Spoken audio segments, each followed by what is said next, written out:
Please comment below where you're watching from and what time it is. I love connecting with viewers around the world. Sophia's laughter echoed through the marble kitchen as she watched Nana Isabella scrub the grease-stained floor on her hands and knees.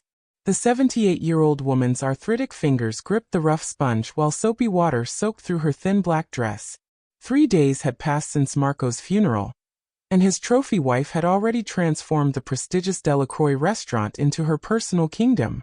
Isabella's gray hair hung loose from its bun, strands clinging to her tear-streaked cheeks as she worked in silence. The sound of expensive heels clicked against the tile as Sophia circled her like a predator. Her red lips curved in a cruel smile. "Look at the old kitchen witch now," Sophia announced to her twin daughters, Bianca and Celeste, who lounged against the granite counter sipping champagne from crystal glasses. Both women wore designer black outfits and pearls, their blonde hair perfectly styled despite the Miami humidity. They giggled at their mother's words, their manicured nails tapping against their phones as they recorded Isabella's humiliation. The restaurant that had once felt like home now felt like a prison. The walls seemed to close in around Isabella as she breathed in the familiar scents of basil and garlic, knowing these might be her last moments in the kitchen where she had created magic for 50 years. Isabella's weathered hands trembled as she reached for a fallen piece of lettuce under the industrial stove. Her back ached from hours of cleaning, but she dared not complain. Sophia had made it clear that any protest would result in immediate eviction from the tiny storage room above the restaurant, where she now slept on a cot between boxes of napkins and cleaning supplies.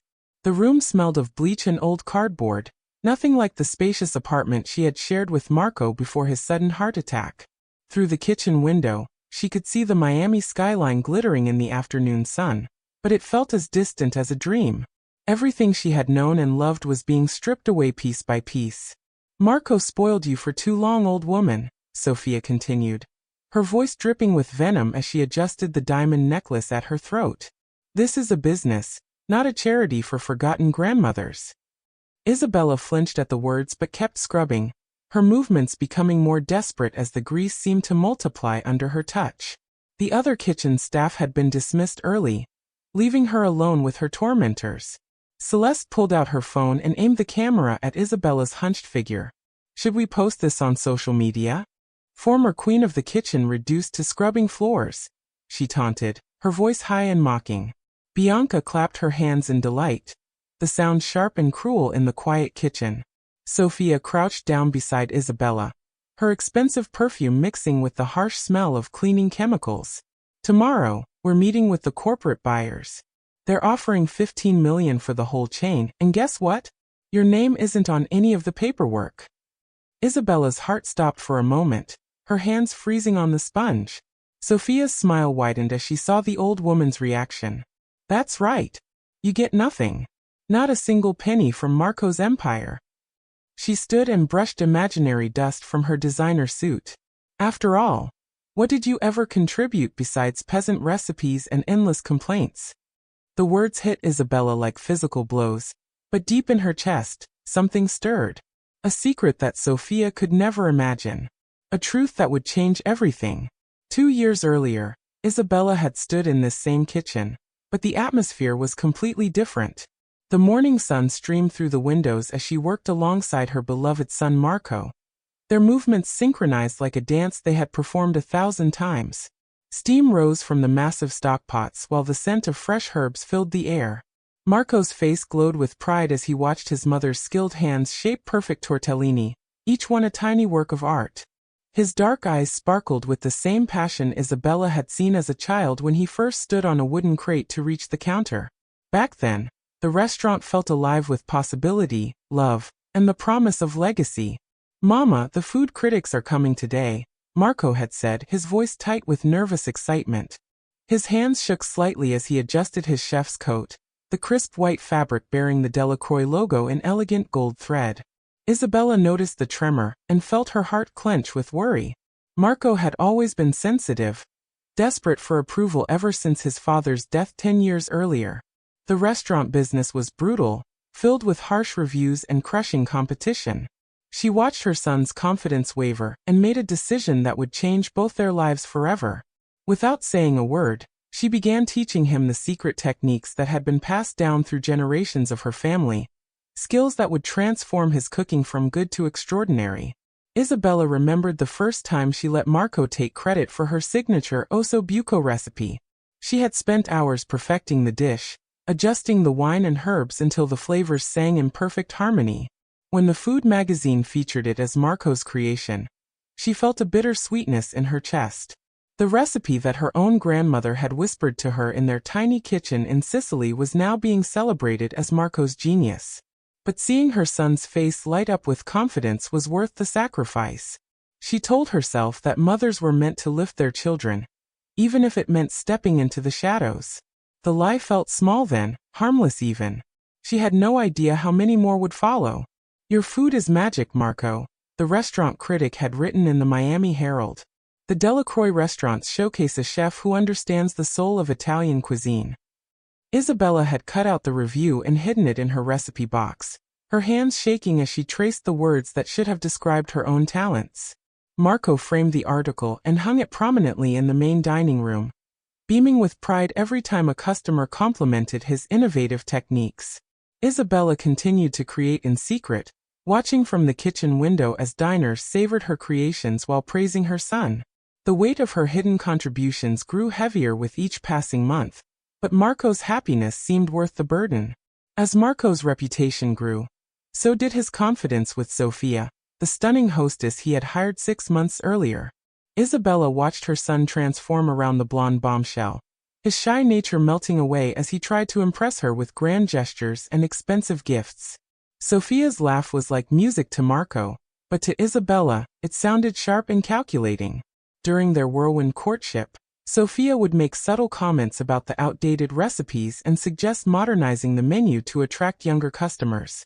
Isabella bit her tongue, sensing that speaking up would only drive a wedge between her and Marco.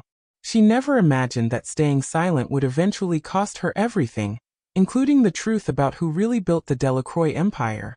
The wedding took place on a yacht in Biscayne Bay, with Miami's glittering skyline providing a picture-perfect backdrop.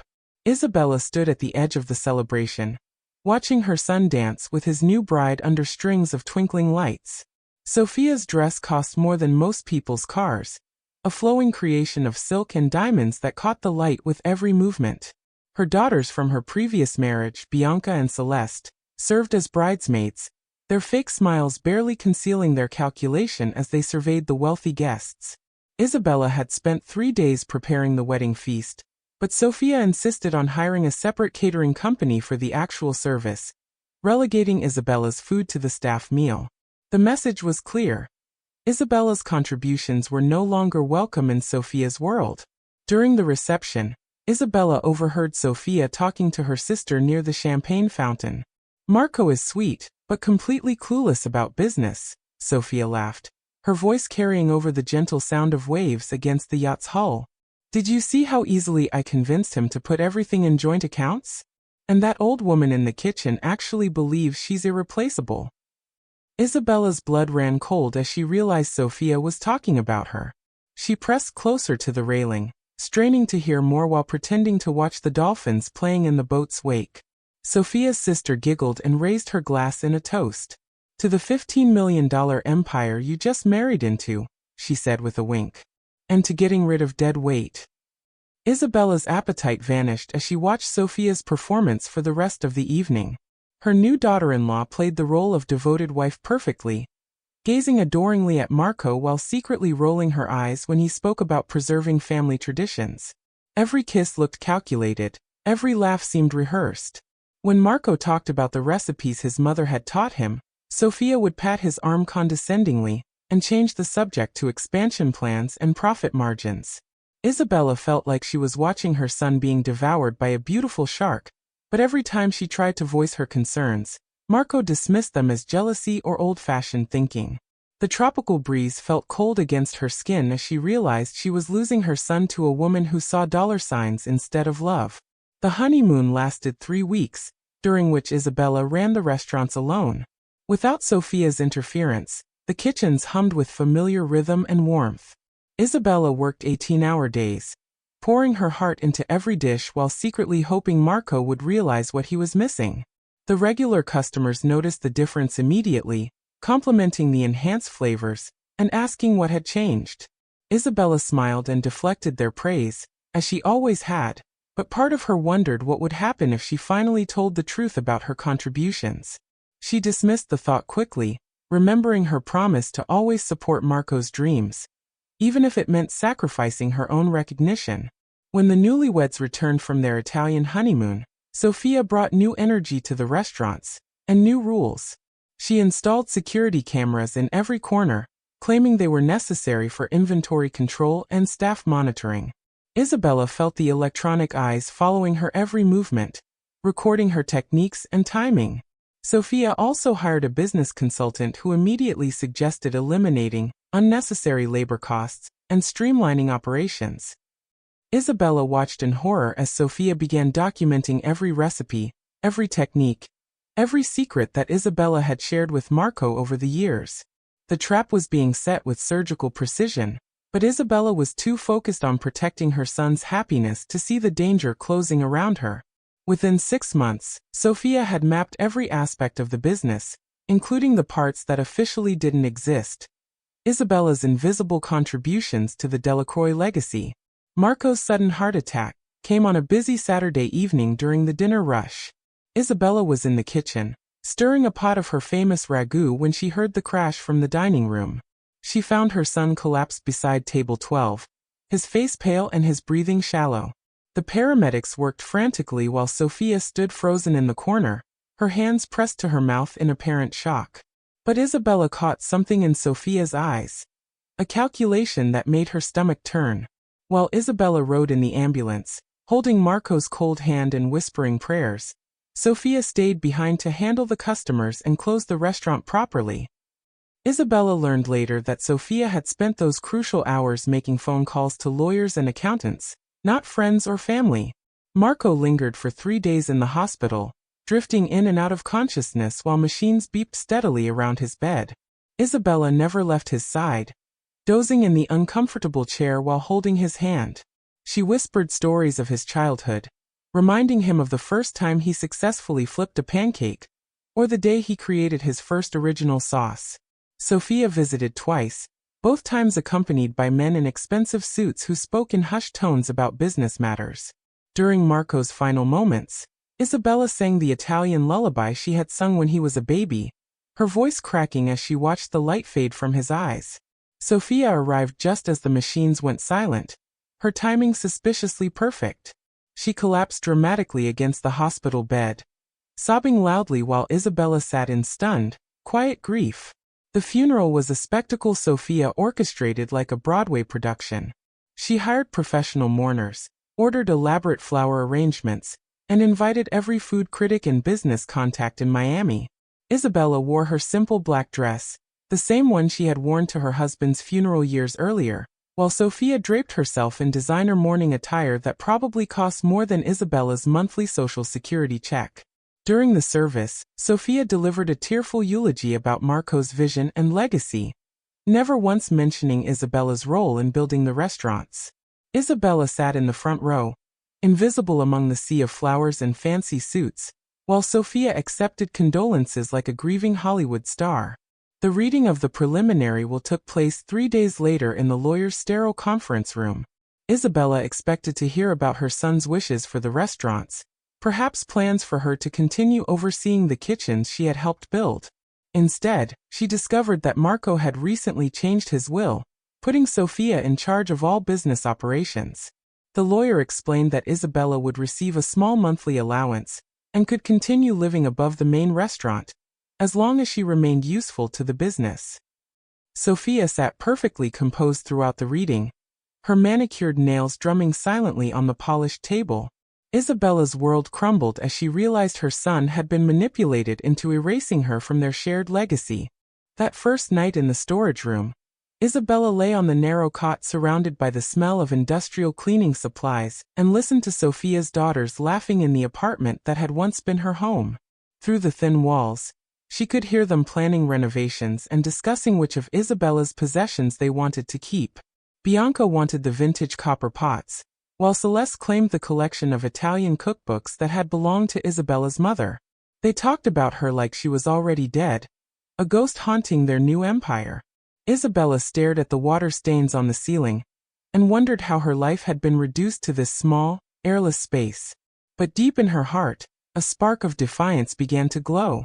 They had taken her home, her recognition, and her dignity, but they didn't know about the secrets she had kept hidden for decades. Isabella's new routine began at 5 in the morning, when Sophia would bang on the storage room door, demanding breakfast for the family before the restaurant opened.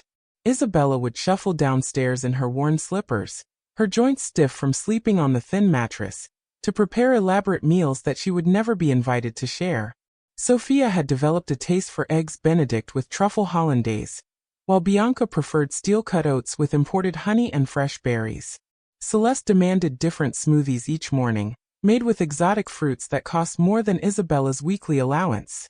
Isabella would watch through the kitchen pass as they ate her creations while scrolling through their phones, never acknowledging the skill required to produce their perfect meals. The lunch service brought new indignities. Sophia had hired a young head chef named Derek who treated Isabella like an unwanted relic, assigning her the most menial tasks while taking credit for the dishes she quietly improved.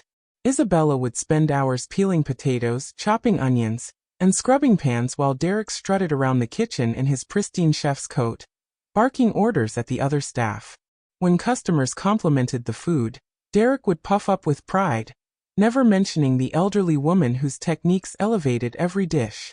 Isabella bit her tongue when Derek mangled her grandmother's marinara recipe, watching in silence as he added unnecessary herbs that muddied the pure flavor she had perfected over 50 years. The evening brought the cruelest moments of all. Sophia would summon Isabella to the dining room to perform small, humiliating tasks while customers watched. "Isabella, there's a spill by table 6, Sophia would announce loudly, enjoying the spectacle of the elderly woman shuffling across the elegant dining room with a mop and bucket. Some customers recognized Isabella from the restaurant's earlier days and would try to engage her in conversation about the food, but Sophia would quickly interrupt, explaining that the help shouldn't disturb the guests. Isabella would retreat to the kitchen, her cheeks burning with shame, while Sophia smiled triumphantly from behind the host's stand. The regular customers began to notice Isabella's diminished role, whispering among themselves about the changes since Marco's death. The kitchen staff, once Isabella's friends and colleagues, now avoided eye contact and spoke to her only when necessary. Sophia had made it clear that anyone caught treating Isabella with special respect would face immediate termination. Isabella ate her meals alone in the storage room, usually cold leftovers or simple sandwiches made from bread that was about to expire. She could hear the laughter and conversation from the main kitchen, but those sounds felt like echoes from another life. At night, she would lie on her cot and trace the water stains on the ceiling with her eyes, each mark becoming a memory of better times when her skills were valued and her contributions recognized. But Sophia's greatest cruelty was psychological. She would make casual comments designed to make Isabella feel worthless and forgotten. "The new recipes are so much better than those old-fashioned dishes you used to make," she would say within Isabella's earshot. "Modern customers want innovation, not ancient peasant food." Isabella would clench her fists, knowing that many of those new recipes were simply variations of her own creations, modified slightly by Derek and presented as revolutionary innovations. Sophia also began inviting food critics and culinary school instructors for special dinners, always making sure Isabella was assigned to dish duty during these important visits. "We don't want them confused about who's really running this kitchen," Sophia would explain with a sugar-sweet smile that never reached her cold blue eyes. During her lowest moments, Isabella would slip away to the small office behind the main kitchen where Marco had kept his desk and personal papers. Sophia rarely entered this space, finding it too sentimental and cluttered with useless memories. Hidden behind a loose panel in the old filing cabinet, Isabella kept her most precious possessions, the original handwritten recipes that had built the Delacroix Empire, each one carefully documented in her flowing script. These weren't copies or approximations. They were the source material, complete with timing notes, ingredient substitutions, and the subtle techniques that separated good food from extraordinary cuisine. Isabella would run her fingers over the familiar words, remembering the nights she had spent perfecting each dish while Marco slept peacefully upstairs. The recipe collection told the true story of the Delacroix restaurants. Isabella's osso buco had become the signature dish that launched Marco's reputation. Her grandmother's ragu recipe, passed down through 4 generations of Sicilian women, was now featured in culinary textbooks as Marco's innovative take on traditional sauce-making.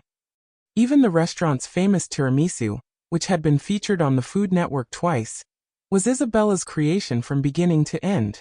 She had spent months perfecting the balance of coffee, mascarpone, and ladyfingers, adjusting each element until it achieved the perfect texture and flavor. Marco had simply watched and learned, never realizing that his mother's generosity would eventually become his legacy. But the recipes were only part of Isabella's hidden strength. Tucked beneath the recipes was a manila folder containing documents that Sofia and her family could never have imagined existed. Isabella's late husband Antonio had been more than just a loving spouse. He had been a shrewd businessman who understood the importance of protecting his family's interests. Before his death, he had established a complex trust that gave Isabella majority ownership of the restaurant properties, not just the business operations. The legal documents, written in dense legal language that Sofia had never bothered to understand, clearly stated that Isabella retained 60% ownership of all Delacroix Restaurant Group assets, including the buildings, equipment, and intellectual property rights. Isabella also possessed something even more valuable than legal documents: the truth about her secret identity as La Nana, the anonymous food critic whose reviews in Gourmet Miami and Coastal Cuisine magazines had elevated the Delacroix restaurants from neighborhood favorites to internationally recognized destinations. For 15 years, Isabella had written detailed, passionate reviews of Miami's restaurant scene, including glowing pieces about her own family's establishments. Her writing had attracted food tourists from around the world, and influenced other critics to take notice of Marco's work. The persona of La Nana was so respected in culinary circles that restaurants would redesign their menus based on her suggestions. Isabella had created this identity to help Marco succeed, never imagining she would need it to reclaim her legacy. The final item in Isabella's secret collection was perhaps the most damaging to Sofia's plans: a detailed log of every contribution Isabella had made to the restaurants over the past 20 years. She had documented recipe creations, menu planning sessions, staff training programs, and customer service innovations that had increased revenue and earned industry awards.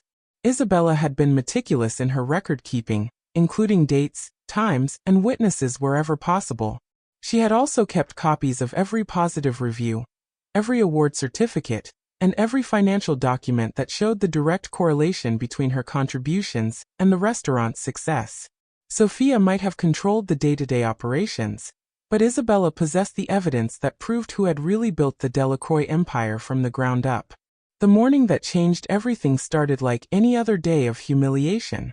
Sofia burst into the storage room at dawn, her face flushed with excitement and cruelty. "Get up, kitchen witch," she barked, pulling the thin blanket off Isabella's sleeping form. "We have special guests coming today, and I want this place spotless." Isabella struggled to her feet, her arthritic joints protesting after another night on the uncomfortable cot. Sofia stood in the doorway, designer coffee cup in hand, watching Isabella dress with undisguised contempt. "The corporate buyers are coming for a final inspection," Sofia announced. "After today, this whole dump will belong to Restau Corp, and you'll finally be someone else's problem." Isabella's heart sank as she realized Sofia was actually going through with the sale of Marco's beloved restaurants. The buyers arrived at noon. 3 men in identical navy suits carrying tablets and measuring devices. Isabella watched from the kitchen as they toured the dining rooms, making notes about optimization opportunities and efficiency improvements. Sofia guided them through each space with the enthusiasm of a real estate agent, pointing out the prime location, the established customer base, and the streamlined operations she had implemented. Isabella cringed when she overheard one of the men say, "We'll gut the kitchen and install prefab stations. These old-style setups are too labor-intensive for our model." Everything Isabella and Marco had built together would be reduced to assembly line food production, serving reheated meals instead of the carefully crafted dishes that had made Delacroix famous. During the kitchen inspection, Isabella was scrubbing the floor near the walk-in freezer, when she heard Sophia's voice rise above the industrial humming of the refrigeration units. "That's just the old cook," Sophia explained dismissively when one of the buyers asked about Isabella's role. "She came with the building. We keep her around for basic prep work, but she's not part of the intellectual property package." Isabella's hands froze on the mop handle as the full impact of Sophia's words hit her. She wasn't just being erased from the family legacy. She was being treated like a piece of outdated equipment that would be discarded when the new owners took over. The men barely glanced at Isabella, dismissing her as irrelevant to their calculations. The final straw came during the evening meeting in Marco's old office. Isabella was cleaning the dining room when she heard Sophia's daughters celebrating in loud, drunken voices. $15 million. Bianca squealed, her champagne glass clinking against the window. "Split 4 ways, that's almost $4 million each." Celeste laughed until she snorted. "And the best part is the old bat gets nothing. Absolutely nothing." Their mother's voice joined the celebration, sharp with vindictive pleasure. "She actually thinks she deserves something for stirring pots and washing dishes. As if manual labor could ever compare to real business acumen." Isabella pressed her face against the office door, tears streaming down her cheeks as she listened to them mock her life's work. But then Sophia said something that ignited a fire in Isabella's chest that had been smoldering for months. Marco was so pathetic, always talking about his mother's recipes like they were sacred texts.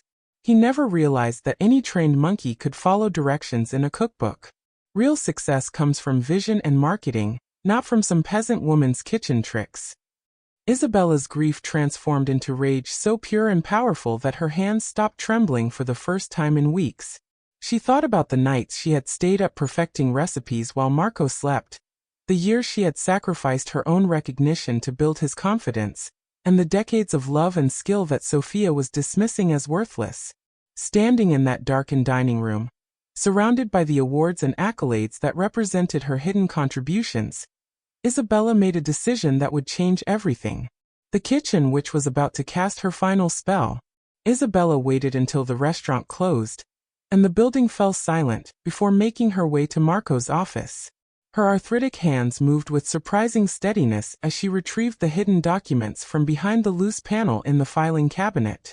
Under the harsh fluorescent light, she spread out the evidence of her secret life. Recipe manuscripts in her distinctive handwriting, trust documents bearing Antonio's signature, copies of restaurant reviews written under her La Nana pseudonym, and detailed logs of every contribution she had made to the Delacroix empire. The papers rustled softly as she arranged them in chronological order, building an irrefutable case that would shatter Sophia's carefully constructed lies. Isabella had spent so many years hiding in the shadows that she had forgotten how much power lived in the truth. The next morning, Isabella made a phone call from the ancient rotary phone in Marco's office, dialing a number she had memorized years earlier. Attorney Marcus Carvalho had been Antonio's closest friend and legal advisor, the man who had helped structure the family trusts and business arrangements that Sophia had never bothered to understand. "Marcus," Isabella said when he answered, her voice stronger than it had been in months. "I need your help. It's time to remind some people about the legal documents they chose to ignore." Marcus listened carefully as Isabella explained Sophia's plans to sell the restaurants and her family's cruel treatment. "Isabella," he said finally, his voice warm with respect, "I've been waiting for this call for 2 years. Antonio made me promise to protect you if something like this ever happened." While Sophia and her daughters spent the afternoon shopping for celebration outfits with money they hadn't yet received, Isabella met with Marcus in his downtown office. The conference room overlooked Biscayne Bay, the same view Isabella had admired on her wedding day 45 years earlier. Marcus spread the trust documents across the polished table, his finger tracing the legal language that established Isabella's majority ownership of all restaurant properties. "Sophia can't sell what she doesn't own," he explained with satisfaction. "And according to these employment contracts Antonio insisted on, treating you as anything less than an equal partner constitutes breach of the family trust agreements." Isabella felt years of suppression lifting from her shoulders as she realized that her late husband had foreseen this exact situation and protected her from beyond the grave. Marcus also helped Isabella prepare the most devastating surprise of all. The revelation of her identity as La Nana, the legendary food critic whose reviews had shaped Miami's culinary landscape for over a decade. They contacted the editors of Gourmet Miami and Coastal Cuisine, providing handwriting samples and editorial records that proved Isabella's authorship of dozens of influential restaurant reviews. The editors were stunned to learn that their most respected anonymous critic was the elderly woman being mistreated at one of the city's most famous restaurants. "This is a major story," the editor of Gourmet Miami told Isabella over the phone. La Nana revealing her identity while exposing family betrayal and business fraud? Every food publication in the country will want to cover this. As the afternoon sun slanted through the office windows, Isabella and Marcus finalized their strategy for the will reading that Sophia had scheduled for the following day. They would let Sophia and her family enjoy their moment of anticipated triumph before systematically destroying every assumption they had made about their inheritance. Isabella thought about Marco's security cameras, the ones Sophia had installed to monitor the staff, and realized that they had been recording every cruel comment and humiliating moment for months. Antonio's legal documents would establish Isabella's ownership rights, but Sophia's own surveillance system would prove the emotional abuse that violated the trust's ethical clauses. The kitchen, which had learned to use her enemies' weapons against them, and tomorrow would bring a reckoning that no one would forget. The lawyer's office buzzed with Sophia's family's barely contained excitement as they arranged themselves around the polished conference table. Sophia wore a black Chanel suit that cost more than Isabella's annual income, while Bianca and Celeste flanked her like designer-clad bodyguards, their phones ready to capture their moment of triumph. Isabella sat at the far end of the table in her simple gray dress, ignored by everyone except the attorney Marcus Carvalho, who nodded at her with barely concealed anticipation. Sophia drummed her manicured nails on the table, occasionally glancing at Isabella with smug satisfaction. "I hope this doesn't take too long," Sophia announced to no one in particular. "We have champagne reservations at the Fontainebleau to celebrate our inheritance." Marcus cleared his throat and opened the first folder with deliberate ceremony.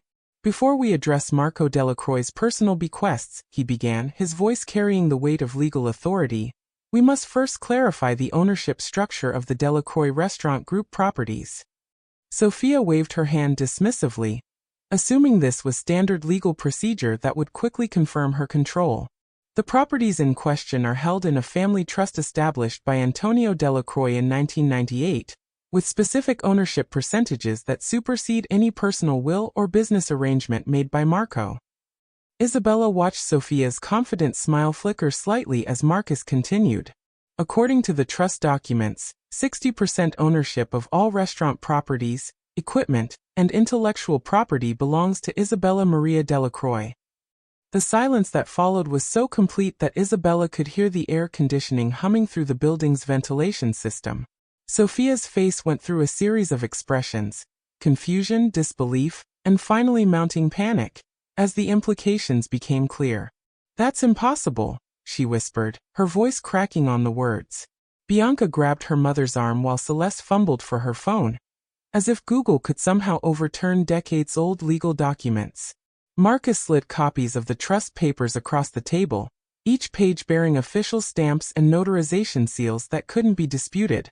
Furthermore, Marcus continued with growing satisfaction, the trust includes specific clauses regarding the treatment of Mrs. Isabella Delacroix.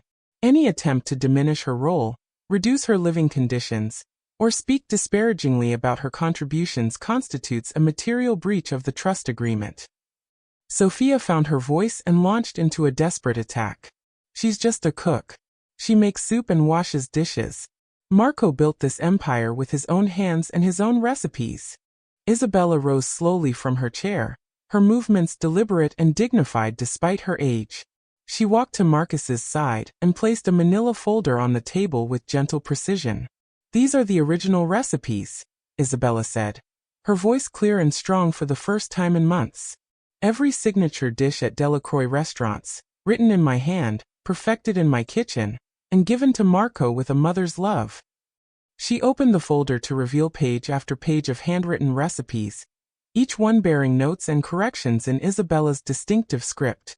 The osso buco that had made Marco famous, the ragu that food critics called revolutionary, the tiramisu that had been featured in national magazines. All of it documented in Isabella's careful handwriting. The final revelation shattered what remained of Sophia's composure. Marcus connected his laptop to the conference room's large screen and displayed the masthead of Gourmet Miami magazine. "Ladies and gentlemen," he announced with theatrical flair, "I'd like you to meet La Nana, the most influential food critic in South Florida and the anonymous voice who elevated Delacroix restaurants to international recognition." Isabella's photograph appeared on the screen alongside dozens of her published reviews, each one a masterpiece of culinary journalism that had shaped Miami's restaurant scene for over a decade. Sophia's mouth opened and closed without sound as she realized that the woman she had called a kitchen witch was actually one of the most respected voices in the food industry. "Mrs. Delacroix has been documenting the restaurant business from both sides," Marcus explained, "creating the food that critics praised and writing the reviews that brought customers through the door." The legal aftermath moved with swift precision. Sophia and her daughters had 30 days to vacate the restaurant properties and remove their personal belongings from Isabella's apartment above the main location. The corporate sale to Restau Corp was immediately voided since Sophia had no legal authority to sell properties she didn't own. Marcus filed additional lawsuits for emotional distress, elder abuse, and fraudulent business practices, citing hours of security camera footage that Sophia had unknowingly provided as evidence of her own cruelty. The recordings showed Sophia forcing Isabella to work for minimum wage, mocking her contributions, and celebrating plans to abandon her with no financial support. Local news outlets picked up the story of the elderly restaurant owner, who had been secretly running an empire, while being treated like a servant in her own kitchen. Isabella's first act as the rightful owner was to gather the restaurant staff in the main dining room and reveal the truth about their workplace. Derek, the arrogant head chef who had dismissed Isabella as irrelevant, turned pale when he learned that the elderly prep cook he had mistreated was actually the creative genius behind every dish he had claimed as his own innovation.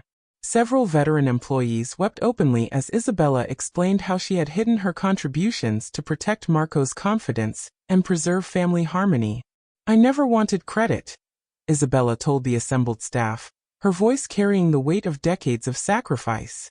"I only wanted my son to succeed. But silence became a cage, and I forgot that my own dreams mattered too." The transformation of the Delacroix restaurants began immediately. Isabella converted the largest location into a culinary academy specifically designed for older women and immigrants who wanted to share their traditional cooking knowledge with younger generations. The school's mission statement, printed in English, Spanish, and Italian, read, "Here, experience is honored, wisdom is shared, and every recipe tells a story worth preserving."